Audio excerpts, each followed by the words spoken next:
Nerul sector 28 येथील उद्यान मैदान दिव्यांग केंद्र ज्येष्ठ नागरिक संघ पोलीस स्थानकासाठी आरक्षित भूखंड सिडकोने निविदा काढून गामी या खासगी बांधकाम व्यावसायिकाला विकला आहे। काही महिन्यांपूर्वी नवी मुंबई महानगरपालिकेने नावापुरती राज्य सरकारकडे याबाबत तक्रार केली होती, परंतु पालिकेची बोटचेपी भूमिकेला डावलून मुजोर सिडकोच्या वरिष्ठ अधिकाऱ्यांनी हा व्यवहार घडवून आला।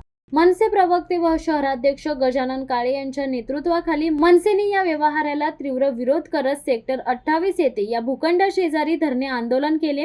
या आंदोलनात नेरूळ, सिऊर, जुईनगर मधील नागरिक मोठ्या संख्येने उपस्थित होते। तसेच मनसेच्या या आंदोलनाला विविध राजकीय पक्षांनी सुद्धा पाठिंबा दिलाय। दिव्यांग केंद्र आमच्या हक्काचे नाही कुणाच्या बापाचे, मैदान खाणाऱ्या सिडको बकासूरचं करायचं काय, खाली डोकं वर पाय, पोलीस स्थानकाचा भूखंड खाणाऱ्या सिडकोचा निषेध असो, नेरूळकरांनो विकास हवा की गामी हवा अशा घोषणांनी महाराष्ट्र सैनिकांनी परिसर दणाणून सोडला।